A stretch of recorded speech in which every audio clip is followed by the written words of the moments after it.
สกรคนที่1 ล้านของแขวงสวรรค์ผู้ซื้อภูมิอกภูมิใจที่สังคมได้ให้บทบาทสำคัญเป็นพ่อแม่ยิ่งมีความเบิกบานเป็นญาติมิตรก็มีความสุขสันต์พี่น้องพงพันต่างมีความยินดีขอบใจที่ได้รับการเลือกเฟ้นถือเป็นเกียรติและศักดิ์ศรีภาครัฐมีนโยบายเพิ่นเอาใจใส่ด้านชีวิตอินทรีย์สุขภาพเข้มแข็งแห่งมีคุณภาพการเป็นอยู่ทวีบ้านเมืองหุ่งสีย้อนคนพัฒนา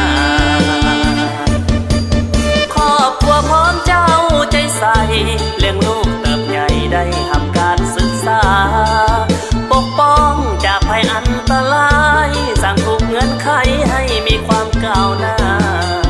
กลายเป็นคนสืบทอดภาลาปกปักรักษาและสร้างสรรค์ก้าวไป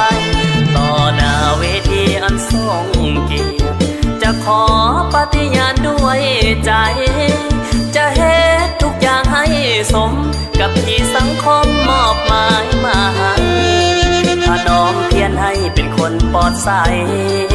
สมพักลันไว้เนื้อเสื้อใจสัญญาหลักไว้พลเมือง1 ล้าน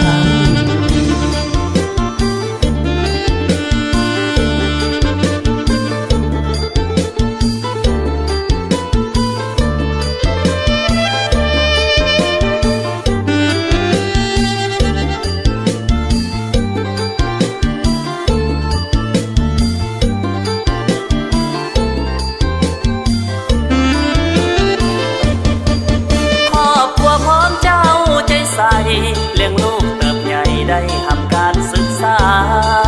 ปกป้องจากภัยอันตรายสร้างทุกเงื่อนไขให้มีความก้าวหน้ากลายเป็นคนสืบทอดภาลาปกปักรักษาและสร้างสรรค์ก้าวไปต่อหน้าเวทีอันทรงเกียรติจะขอปฏิญาณด้วยใจจะเฮ็ดทุกอย่างให้สมกับที่สังคมมอบหมายมาให้ถ้าน้อมเพียรให้เป็นคนปลอดใส